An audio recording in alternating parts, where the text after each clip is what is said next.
우리 서로 평안의 인사 나누겠습니다. 우리는 하늘 가족입니다. 네, 한 주간 잘 지내셨습니까? 여름의 끝자락인데도 무더위가 기승을 부리고 있습니다.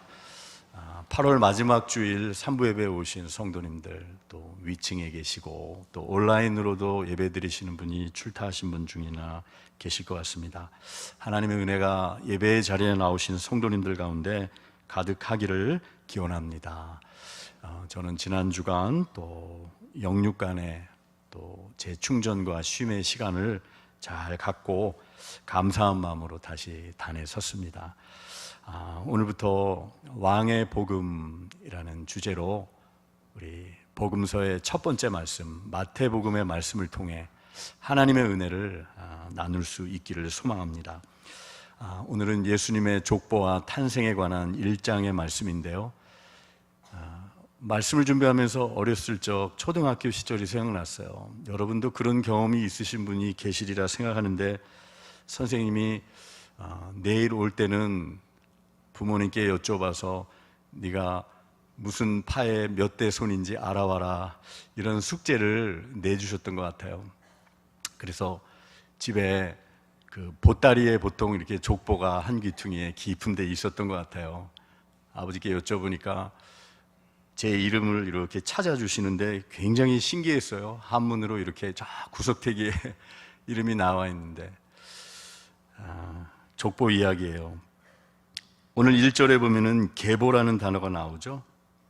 조상 때부터 내려오는 혈통과 집안의 역사를 계보라고 하는데, 복음서 읽으면서 왜 이 족보 이야기로부터 시작하는 것일까? 낳고 참 이게 집중도 안 되고 어려운 말씀인데, 오늘 예수님의 족보와 또 탄생에 관한 이야기를 통해서 특별한 하나님의 은혜를 우리가 발견하고 누리게 되기를 소망합니다. 우리 1절에 보면은 아브라함과 다윗의 자손 예수 그리스도의 계보라 이렇게 나와 있죠. 예수 그리스도, 우리 그리스도는 기름 부음을 받은 왕, 메시아, 기름 부음 받은 메시아, 왕을 뜻하는 것이죠. 그분이 예수다라는 건데요. 특별히 두 인물, 유대인들이 들었을 때 처음 이 마태복음을 읽었던 독자라고 할 수 있는 유대인들, 이스라엘 백성들이 들었을 때, 그렇지, 아브라함과 다윗을 빼놓고서는 얘기할 수 없지, 아마 이런 안도감이 들었을지도 모르겠어요. 여러분, 특별히 예수님의 족보를 소개하면서 아브라함과 다윗 두 인물을 기둥으로 세우고 있는, 출발점으로 놓고 있는 데는 특별한 이유가 있습니다. 원래 이 헬라어 성경 본문에는 다윗의 자손, 아브라함의 자손, 다윗이 먼저 나와요. 여러분, 다윗은 어떤 인물입니까? 하나님과 이스라엘 백성 간에 특별한 언약 관계가 있을 때 사무엘하 7장을 보면은 하나님이 다윗 언약을 맺어주세요. 뭐냐면은 내가 너를 통해서, 너의 후손을 통해서 너의 왕위가 견고하게 되고 나의 나라를 너를 통해서 굳건히 세워갈 것이다. 다윗 자손과 다윗 가문과 맺은 언약이 있습니다. 다윗 언약이라고 부르죠. 여러분, 그 다윗 언약은 인간의 눈으로 볼 때는 실패했지만, 다윗 왕조는 끝난 것 같았지만, 육신의 혈통으로 다윗의 자손으로 오신 예수 메시아 그리스도, 그분을 통해서 하나님 나라가 영원히 세워지고 하나님이 다윗과 맺은 그 언약이 영적으로 성취되는 역사가 있었다라는 것을 우리는 알고 있어요. 그 다윗의 자손이어야만이 육신의 혈통으로서 다윗의 자손이어야만이 메시아가 될 그리스도 왕이 되실 자격이 있는데, 예수님이 그 자격을 충족시키시고 하나님의 오래된 계획 속에서 약속을 이루신 분이 바로 예수 메시아, 구약에 예언된 구원자다라는 것을 알려주고 있는 거예요, 지금 족보를 통해서. 그리고 이제 두 번째, 아브라함이라는 인물이 나온 이유는, 여러분, 아브라함은 하나님이 다윗보다 먼저 언약을 맺으신 이스라엘의 시조잖아요, 유대인들의.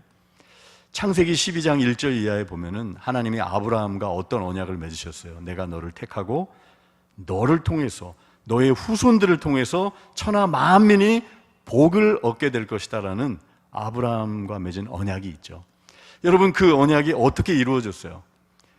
육신의 혈통으로는 아브라함의 후손으로 오신 유대인의 혈통으로 나신 예수님을 통해서, 예수 그리스도를 통해서 모든 만민이, 비단 유대인뿐만 아니라 온 이방, 열방, 우리 대한민국 사람들까지 다 영적으로 하나님의 자녀가 되는 복을 다 누리게 된 것이죠. 여러분, 그런 의미에서 우리는 이 하나님의 신실하신 구원의 약속, 계보에 들어가 있는 존재라는 사실을 기억하실 수 있기 바랍니다. 마태복음을, 이 족보를 읽으면서 먼저 우리가, 그렇지, 하나님이 우리를 위해서 예비해 놓으신 그 구원자 예수 그리스도는 그냥 갑자기 하나님이 구원의 길을 열어주신 그런 분이 아니라 이미 수천 년, 2000년 이전부터 구약에 예언하시고 약속하신 다윗의 후손으로, 아브라함의 자손으로 그 모든 것을 성취하실 분으로 오신 분이지, 내가 그분을 통해서 하나님의 자녀가 되었다라는 사실 한 가지에 감사할 수 있는 우리들이 되기를 바라는 것입니다. 여러분, 이 하나님의 오래된 약속은 좌절되지 않고 마침내 이루어졌고, 그렇기 때문에 이 약속의 말씀을 받아서 구원의 자녀,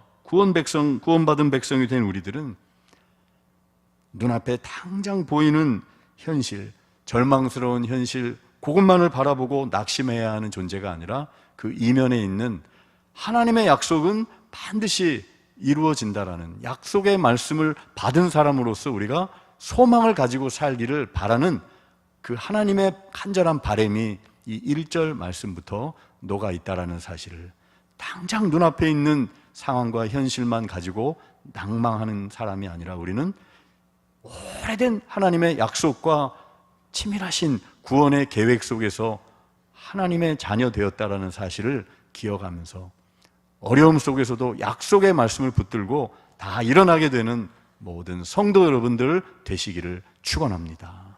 아멘. 여러분, 오늘 족보를 보면은 2절부터 16절은 우리가 읽지 않았어요. 낳고 여러분이 읽다가 졸으실까봐 그런 건 아니지만, 지루해 보일 수 있지만 지루하지 않은 내용인데요, 우리가 그것을 요약하는 17절부터 읽었어요. 17절에 보면은 그 족보를 요약하면서 기둥이 되는 두 인물이 나오죠. 아브라함과 다윗까지 14대고, 그런데 다윗부터 어디까지 또 14대라고 말씀하고 있습니까? 바벨론으로, 포로로 잡혀갈 때까지. 그 포로 생활이라는 것이 특별히 강조되고 있어요. 그리고 포로로 잡힌 다음에, 그 다음에 해방되고 그리스도가 태어나실 때까지 또 14대다. 이렇게 아브라함, 다윗, 포로, 그리스도, 이렇게 14대로 족보를 나눠서 딱 이렇게 틀을 맞추고 있어요. 그러면 여기서 우리는 이 족보에서 왜 특별히 아브라함과 다윗이 들어간 거는 이해하겠는데, 바벨론 포로로 잡혀간 것을 이렇게 중요하게 생각하면서 분기점으로 삼을까? 이것이 이 족보를 이해하는데 중요한 의미를 지니고 있어요. 무슨 말씀이냐면은, 여러분, 이스라엘 백성들이 지금 이 마태복음서의 말씀을 들을 때 그리스도가 탄생하시고 그 안에 있었던 상황은 어떤 상황입니까? 지금 그들이 바벨론 포로 생활을 직접 하고 있는 건 아니에요. 이미 수백 년 전에 바벨론 포로로부터는 해방돼서 자유로운 몸이 되었어요. 본토로 돌아올 수 있었어요. 그러나 여러분, 여전히 지금 이 이스라엘 백성들은 바벨론 포로에서는 벗어났지만 로마의 압제 가운데 정치적으로는 말할 수 없는 갈등과 혼란함이 있었고, 이런 방식으로 우리 민족이, 이 택한 선민인 우리 민족이 살 길을 찾아야 되지 않겠냐? 폭력적인 방법으로 무력을 동원해서, 아니면 로마에 순응하면서 다양한 입장들과 갈등 속에서 답답한 현실 속에 있었던 게 지금 이 말씀을 받는 유대인들, 1차적으로 마태복음은 유대인들을 위한 복음서예요. 1차적으로. 그리고 만 백성을 위한 복음서이기도 하지만, 우리가 정말 새롭게 좀 됐으면 좋겠다, 이대로 무너지는 것은 아닌가, 우리 민족이 그래도 택한 하나님의 특별한 선민, 우리 민족이 이대로 가라앉고 마는 것인가 라는 생각. 평화가 없었어요. 갈등과 혼란함 속에서 답답함이 있었던. 여러분, 마치 오늘 2000년이 더 지났지만 우리가 살아가고 있는 2020년대 이 중반에 대한민국 우리들의 모습과도 똑같아요. 비단 대한민국 사람뿐이겠습니까? 전 세계적으로 전쟁의 고통과 기후변화와 많은 어려움, 경제적인 어려움과 힘든 상황 속에서 다 신음하고 있어요. 대한민국을 살아가는 우리 사랑하는 이웃들, 젊은이들 주변을 돌아볼 때 우리가 8월에 광복을 경험한 날을 기념했지만 일제 압제로부터 포로 생활 그런 것으로부터는 다 벗어나서 정치적인 자유는 얻었지만 마치 우리는 거대한 것에 이스라엘 백성들이 지금 놓인 현실처럼 뭔가 꽉 뭉쳐있는 것 같은 답답함이 우리를 짓누르는 것을 부인할 수 없어요. 정치적인 많은 갈등과 소망과 기대를 다 저버리고 살아가는 이들이 많은 것 같아요. 젊은이들이 20, 30대 청년의 70만 명이 지금 쉬고 있대요. 어디 그들만을 탓할 수 있겠습니까? 우리 청소년들을 바라보면은 미디어와 입시에 꽉 사로잡힌 것 같아요. 옴싹달싹 아무도 할 수 없는 현실, 불평등과 정치적인 갈등과 평안함이 사라진 속에서 우리도 답답함을 이 유다 백성들처럼 느끼고 있는 거예요. 저는 지난 주간에 있었던 국내외에서 있었던 두 가지 사건이 이렇게 뉴스 신문 기사를 통해서 아마 여러분도 읽어보신 분이 혹시 계실지 모르겠어요. 해외에서 이런 사건이 하나 있었죠. 이탈리아 시칠리아 그 앞바다에서 화 요트 한 대가 침몰했어요. 7명이 사망하고 실종했는데 거기에는 영국의 빌 게이츠라고 불리는 재벌이 타고 있었고요, 세계적인 금융 기업 모건 스탠리 회장 부부가 타고 있었어요. 다 실종되고 거의 이제 생명을 잃어버렸다고 할 수 있죠. 그 화요트를 타게 된 이유는 10년 넘게 끌어온 재판에서 무죄 판결을 받았어요. 그 배에 탄 클라이언트, 고객이. 그래서 축하하기 위해서 그 값비싼 요트에서, 그런데 갑자기 그 전문가들의 분석에 의하면 지중해 기온이 갑자기 상승하고 기상이변이잖아요. 지금 막 비가 막 철없이 많이 와요. 지금 막 너무 힘들어요. 기후변화로 갑작스럽게 거기가 그렇게 위험한 곳이 아닌데 배가 뒤집힌 거예요. 그 세계적인 갑부 부호들이 사라졌어요. 또 하나의 사건이 있었어요. 여러분, 너무 마음 아프게 또 우리가 보는 뉴스가 있었죠. 부천의 한 호텔에서 화재가 났어요. 사상자가 무려 19명, 막 거기 뛰어내리다 목숨을 잃기도 하고 너무나 안타까운 마음이었어요. 그런데 그 뉴스에 그런 내용이 나오더라고요. 어떤 젊은 청년, 여자 청년이 그 마지막 순간에 연기가 자욱하고 불길이 솟아오는데 어머니하고 통화한 그 짧은 통화 내용이 나오더라고요. 엄마, 나 이제 몇 분 못 버틸 것 같아. 그러면서 자기의 마지막을 부탁하더라고요. 그 젊은이가. 나 장례 절차는 이렇게 해줬으면 좋겠고 내 일기장은 태워버려, 없애버려. 엄마, 나 이제 더 이상 통화 못할 것 같아. 그리고 끝났는데 그게 마지막 통화였어요. 너무나 마음이 아픈 현실이죠.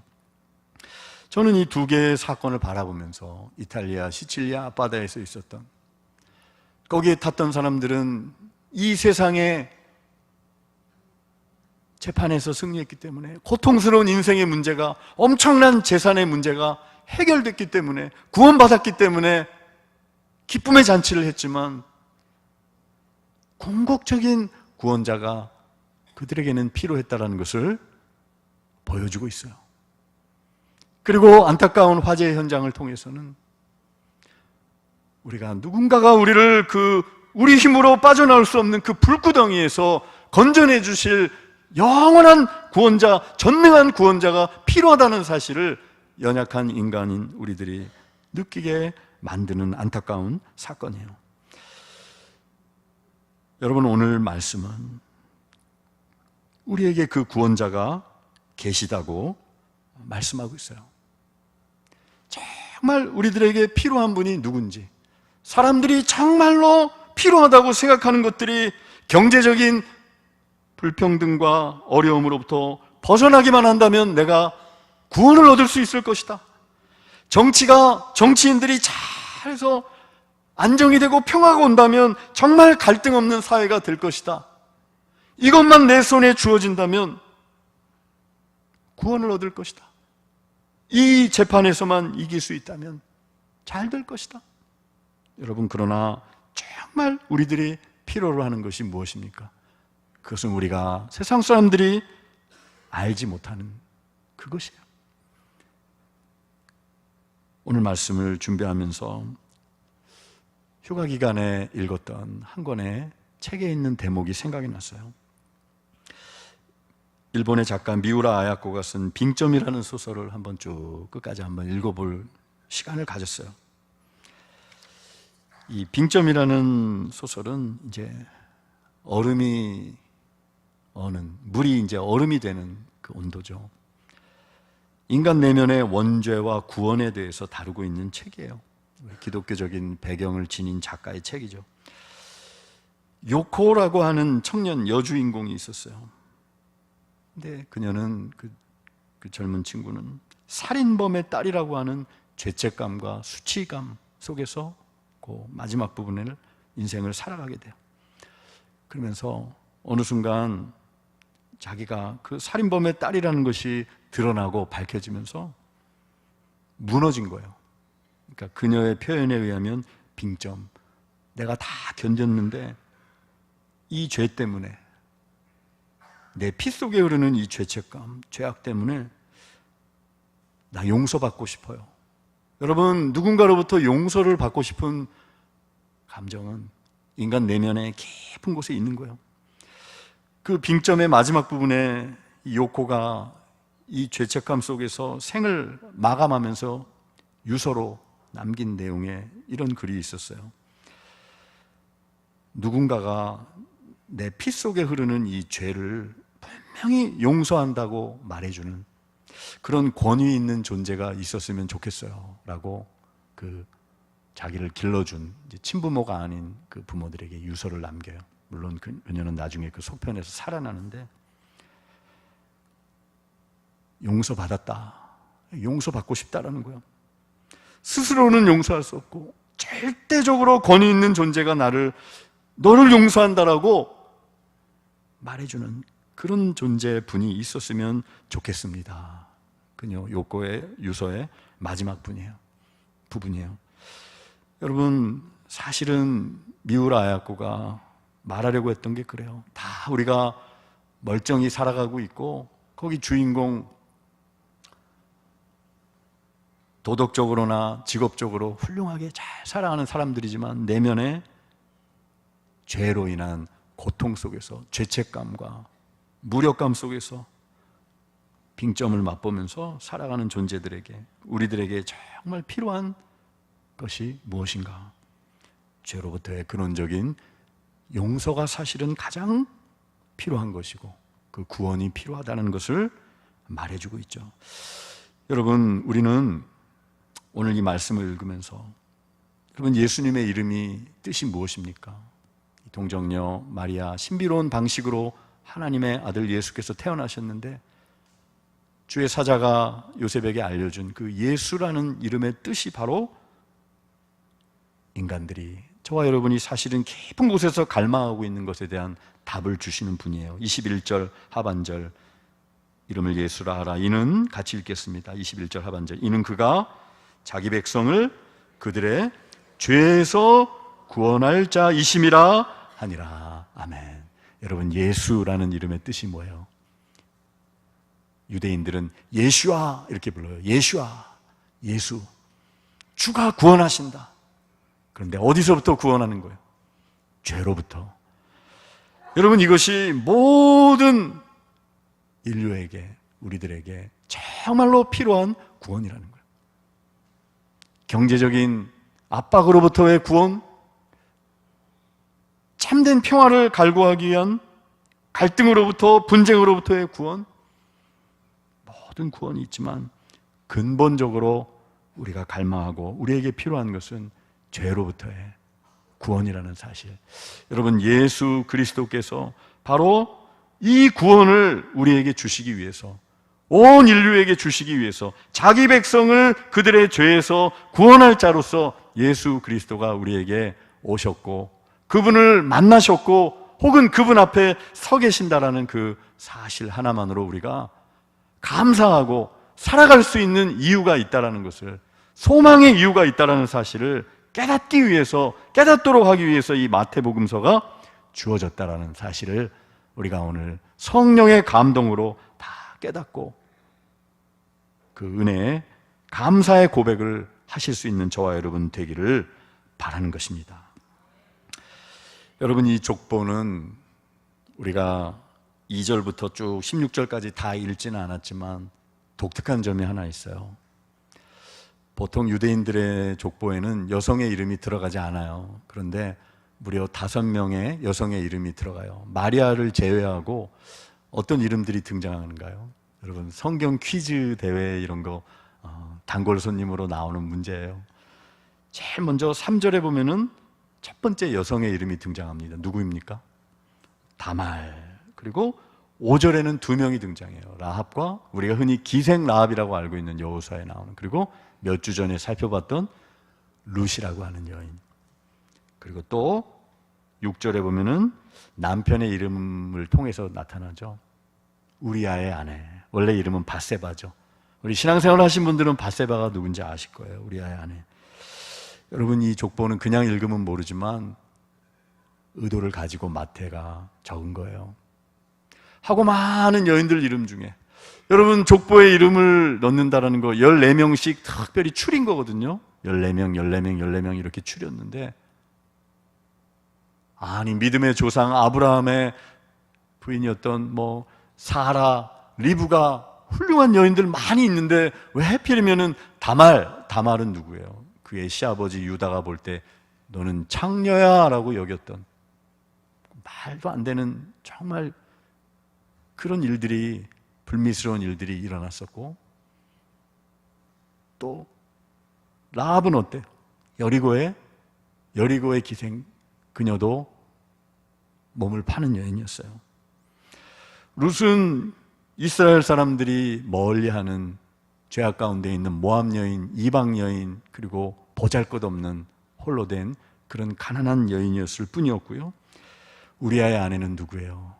다윗의 인생에 가장 씻을 수 없는 아픔의 순간을 주었던, 불륜하였고 살인 교사까지 이르렀던 그런 과정을 통해서 이제 우여곡절 끝에 솔로몬이 태어나게 되는, 그 죄악의 역사 속에 한 중심에 있었던 가장 수치스럽고 이방인이었고 소외된 여인들만 골라서 4명을 적은 거예요.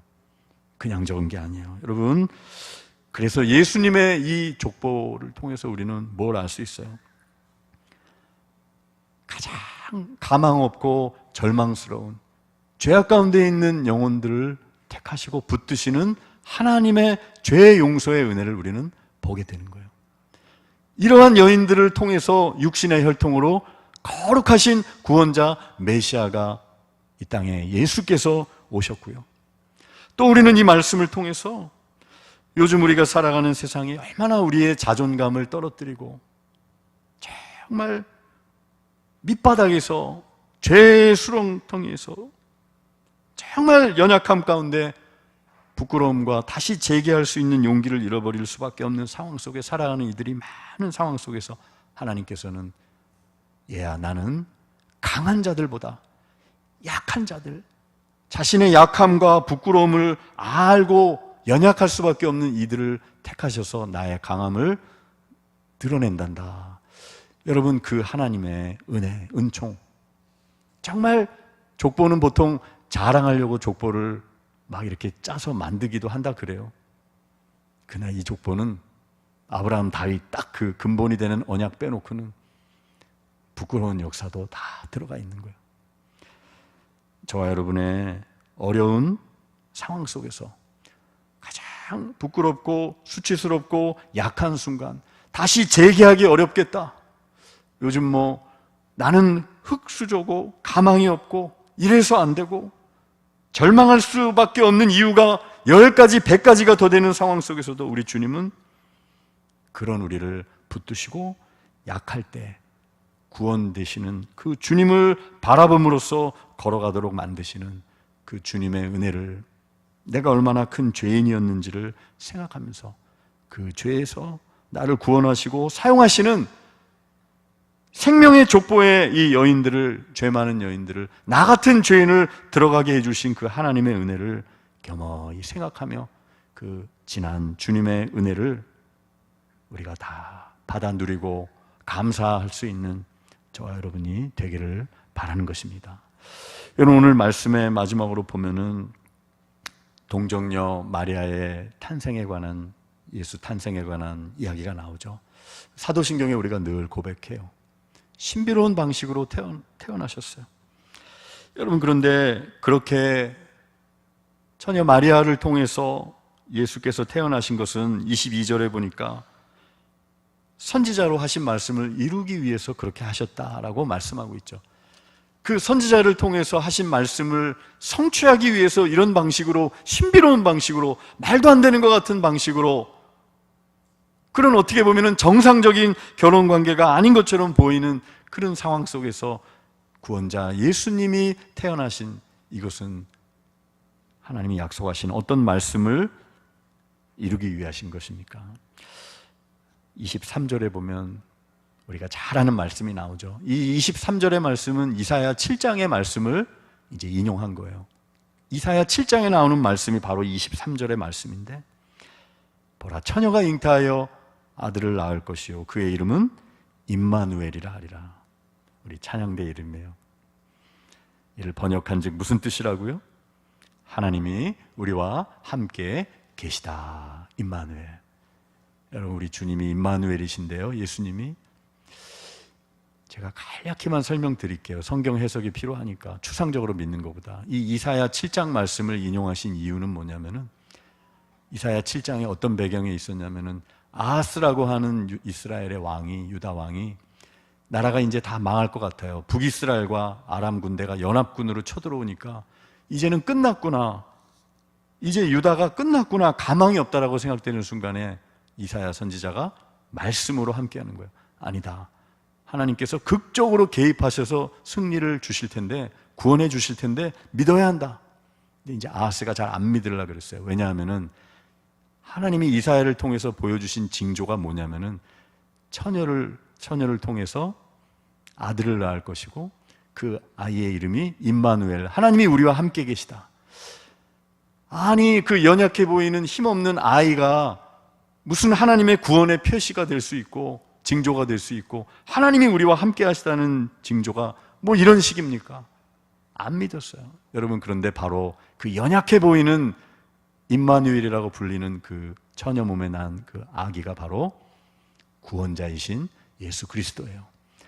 오늘날 저와 여러분이 하나님의 구원은 바로 이런 방식으로 이루어진다는 사실이에요. 가장 내 힘으로 되지 않는 순간, 아하스 왕이 연합군이 쳐들어와 가지고 도저히 이제는 끝났구나, 가망이 없다 말하는 순간에 하나님이 보여주신 구원의 길처럼 오늘도 하나님이 보내주신 구원자 십자가의 예수 그리스도는, 여러분, 십자가만을 바라볼 때에는 부활이 그 안에 숨겨져 있기 때문에 연약한 모습으로 처형당하시는 예수님이 어떻게 왕이신 메시아가, 구원자가 될 수 있을 것인가 의심했어요. 많은 사람들이 조롱했어요. 그러나 여러분, 십자가의 연약한 모습으로 돌아가셨지만 하나님께서는 십자가에 죽으신 예수님을 부활케 하시고 능력으로 왕으로 이렇게 세워주신 부활이 그 십자가 안에는 숨겨져 있었다는 거예요. 여러분, 오늘 이 말씀을 우리 삶에 적용하면서 저와 여러분이 가장 심연에 빠져있고 깊은 곳에서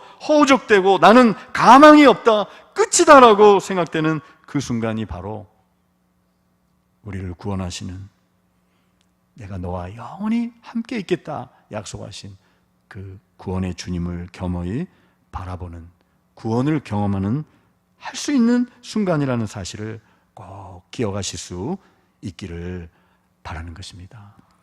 여러분, 마태복음의 시작은 이렇게 1장 23절에 나온 것처럼 임마누엘, 하나님이 우리와 함께 하십니다, 이것으로 시작해요. 이것이 예수님의 이름이죠. 그런데 여러분, 마태복음의 제일 끝장도 28장 19, 20절도 볼지어다 내가 세상 끝날까지 너희와 영원히 함께 하리라. 임마누엘의 약속으로 마태복음은 시작하고 끝나는 책이에요. 가장 절망적인 순간, 가망 없어 보이는 순간이 하나님께서 저와 여러분을 구원하시는 순간이고, 가장 십자가에서 약하고 무력한 순간이 부활의 승리가 예비되는 순간이라는, 구원의 순간이라는 사실을 꼭 기억하면서 여러분의 모든 약함과 연약함 속에서 우리를 구원하시고 진홍같이 붉은 죄도 용서하시고, 여러분 그 용서의 깊은 은혜를 다른 어떤 것으로부터의 구원이 아닌 우리들이 필요로 하는 죄로부터의 구원을 통해서 자유함을 얻고 그 사랑으로 서로를 용서하고 복음의 길을 정말로 세상이 필요로 하는 메시아이신 왕이 약속대로 오셨고, 그분은 우리를 죄로부터 구원하실 왕이시고 모든 어떠한 죄인이라 할지라도 품으시고 용납하시고 하나님의 길을 걷도록 만들어주시는 그 소망의 하나님이시라는 사실로 인하여 우리가 감사하고 위로를 얻고 다시 걸어가실 수 있는 저와 여러분, 오래된 하나님의 약속이지만 오늘도 새롭게 오래된 새 언약으로 우리들 가운데 희망을 주고 소망을 주는 이 복음의 깊은 용서의 복음을 받은 자로서 감사하며 감격하며 하나님 함께 하심을 믿고 걸어가시는 저와 여러분 되시기를 축원합니다. 아멘.